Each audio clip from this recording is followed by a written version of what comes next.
Holi, the festival of colors, joy and renewal. Online with Amma. Holi was Krishna and the Gopis' celebration of love. This staging affectionate panorama of feeling and color has been captured. Jai Ma.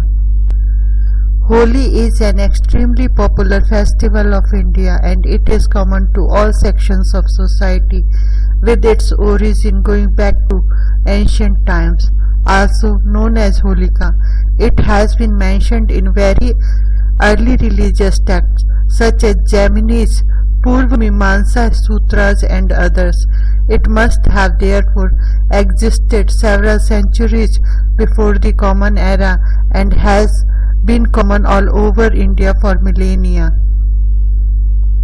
Amma on Holi. Holi is a symbol of joy and celebration. May your life be filled with the color of bliss. Once you apply the paints, everything looks the same. Similarly, when you apply the paint of love to the mind, all differences disappear. We become one and we will be able to move ahead in unity. Holi reminds us about the greatness of faith. Prahlada was sitting on the lap of Holika, but the fire couldn't harm him.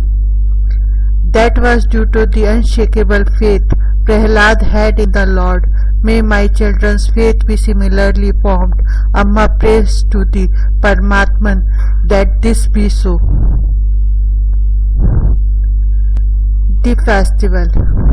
In India, festivals are the fabric of society that binds it together, creating a happy and harmonious atmosphere.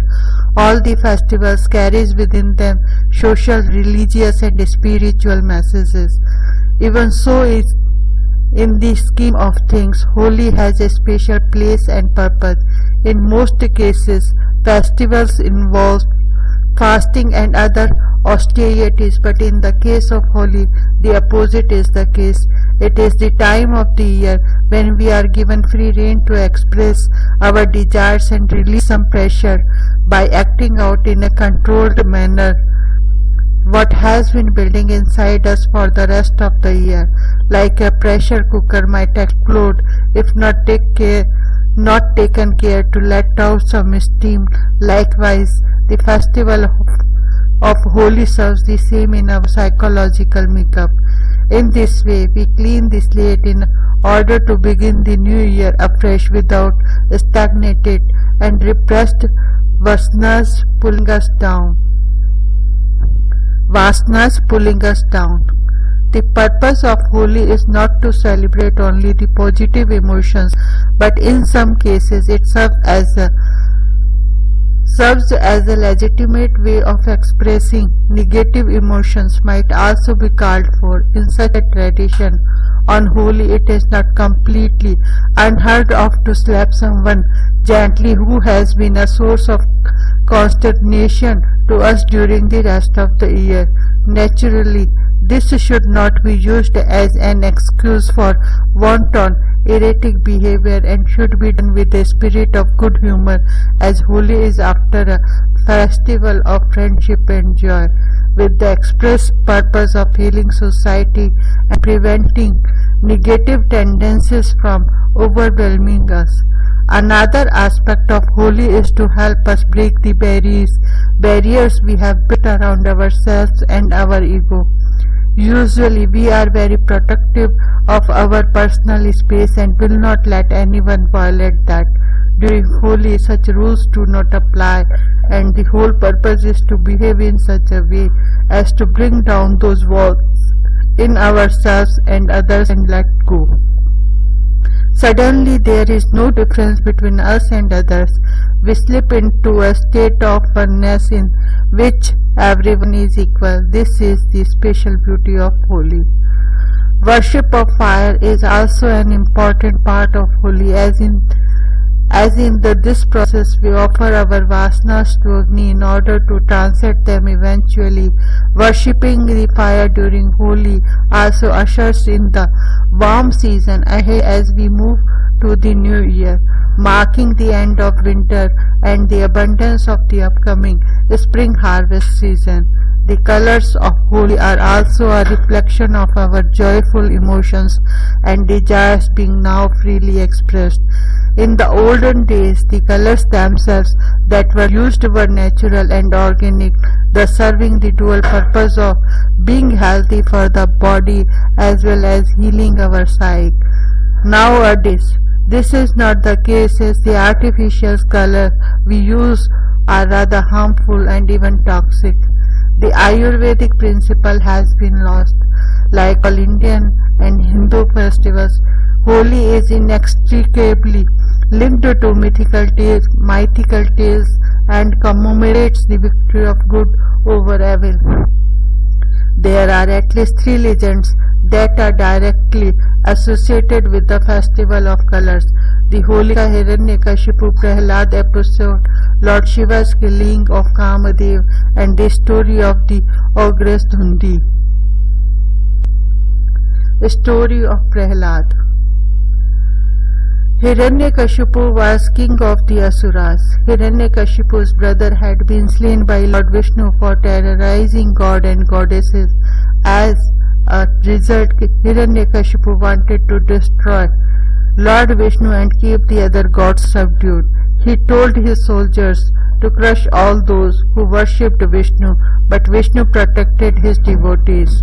Hiranyakashipu thought to himself, I will have to match my powers with Vishnu's to rule over the 3 worlds. As he began performing tapas, severe austerities, when he was thus occupied, the god ransacked his city and destroyed his palace. Hiranyakashipu's wife, who was expecting a child, was sent to sage Narada's hermitage. There she learned about religion and the glory of Lord Vishnu under him. Narad taught the queen that Lord Vishnu was the soul of all created things, and that he was present everywhere. The child within her, Prahlada, absorbed all this knowledge too. Meanwhile, Hiranyakashipu's austerities pleased Lord Brahma, who said, Arise, Hiranyakashipu, any boon that you ask of me shall be yours. Hiranyakashipu said, I wish that my death be not caused by man or beast, with a weapon or without a weapon, during day or night, indoors or outdoors, on earth or in the sky. Grant me the undisputed lordship over the material world. Lord Brahma granted him the boon. Hiranyakashipu then brought his wife back to the city where Prahlada was born. Hiranyakashipu, with his new powers, renewed his hostilities against Vishnu and his followers. He declared, There is none stronger than I. I am the Lord of the 3 worlds. I shall be worshipped as such.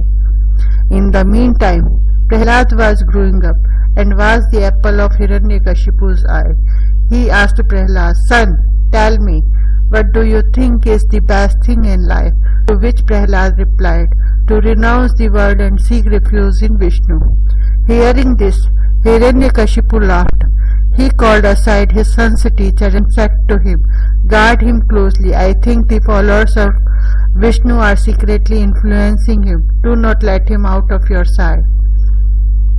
After many months, his teacher said, Prahlada, I think you are now ready to meet your father. When brought before his father, Hiranyakashipu asked him, You have been with your guru a long time. What have you learned? Prahlada calmly replied, I have learned the most worthwhile occupation for anyone is the worship of Lord Vishnu. When Hiranyakashipu heard this reply, he became very angry. O accursed child! Who taught you such perverse things? Unperturbed Prahlada replied, Lord Vishnu, he reveals himself to all who are devoted to him. Hearing this, Hiranyakashipu shouted angrily, This boy must not live. Take him away and kill him. Kill this vilest enemy disguised as my son. Poison him or attack him when he sleeps, but kill him. The soldiers attacked Prahlada when Prahlada was meditating on Lord Vishnu, but their weapons could not touch Prahlada. Deadly snakes were let loose on Prahlad, but their fangs turned impotent. Mighty elephants could not trample him. He was pushed off a cliff, but Prahlad was unharmed. In desperation, Hiranyakashipu had him fed with poison, but it transformed in nectar in Prahlad's mouth. It was on this day that Holika, Hiranyakashipu's sister, who had a boon to brave fire without being hurt, tries to kill Prahlad by taking him on her lap and sitting on a burning pyre of wood. Holika was burnt to ashes, while Prahlad remained unscathed.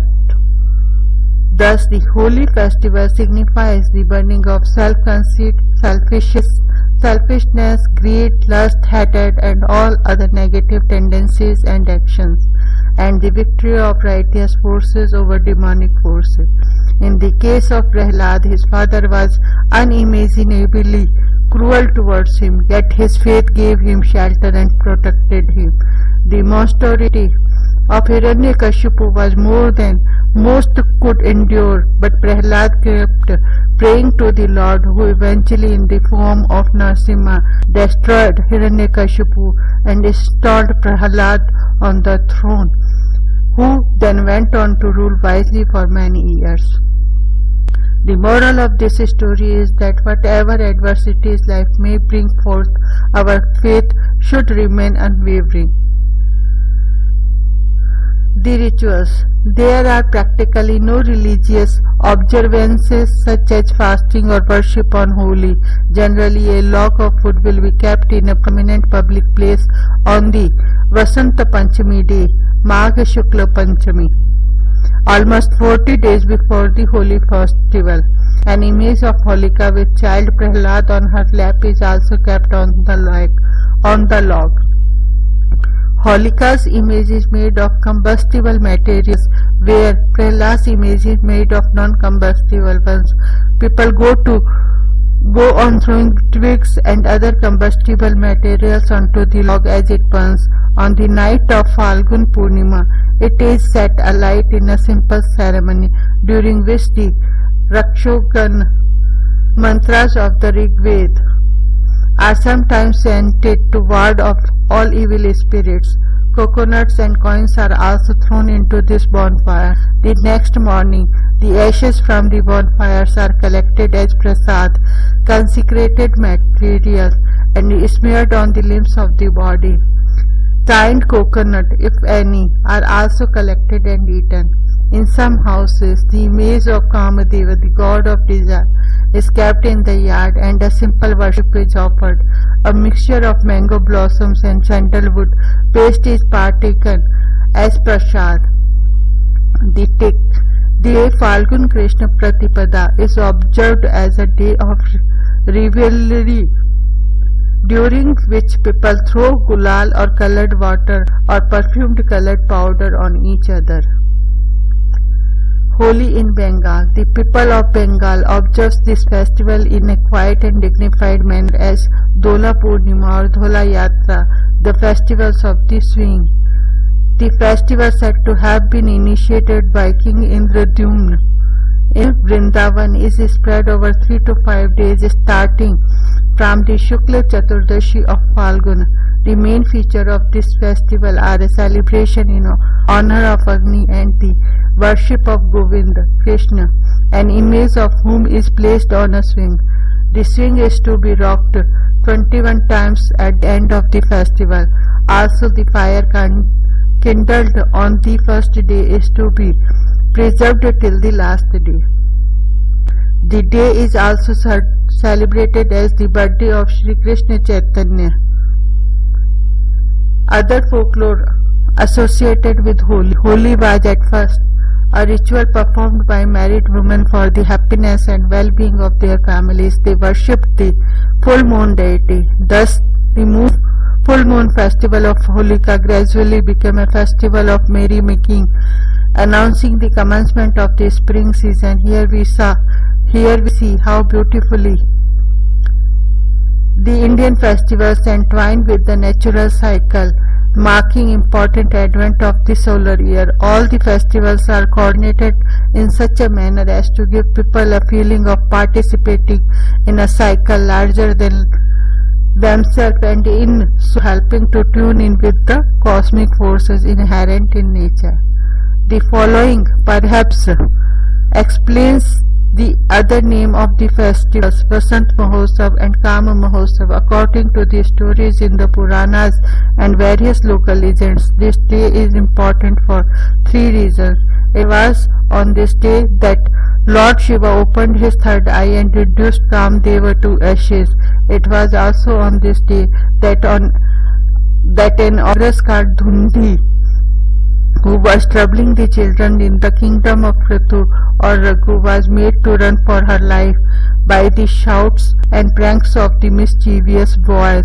Though she had secured several boons that made her almost invincible, the noise, shouts, abuse and pranks of boys became a chink in her armor due to a curse from Lord Shiva. The day itself came to be called Dada or Holika since then. Lord Krishna and Holi. The stories of Sri Krishna's boyhood pranks, which so delighted the gopis of Vrindavan, also form the essence of Holi. Though older than Krishna, the gopis were so charmed by Sri Krishna's play that they themselves became like children again. Sri Krishna and the gopis are depicted as celebrating Holi in the hamlets of Gokul, Barsana and Vrindavan, bringing them alive with their mischief and youthful pranks. Holi was Krishna and the gopis' celebration of love. This teasing, affectionate panorama of feeling and color has been captured and immortalized in the songs of Holi. Holi is also celebrated in the memory of the immortal love of Lord Krishna and Radha. The young Krishna would complain to his mother Yashoda about why Radha was so fair and he so dark. Yashoda advised him to apply color on Radha's face and see how her complexion would change. In the legends of Krishna as a youth, he is depicted playing all sorts of pranks with the gopis or cowgirls. One prank was to throw colored powder all over them, so at Holi, images of Krishna and his consort Radha are often carried through the streets. Holi is celebrated with great enthusiasm in the village and Mathura, the birthplace of Krishna. So let us also join together, free from the binds of our self-created barriers, and feel the happiness of Holi, forgetting ourselves and glimpsing the eternal joy residing in our soul.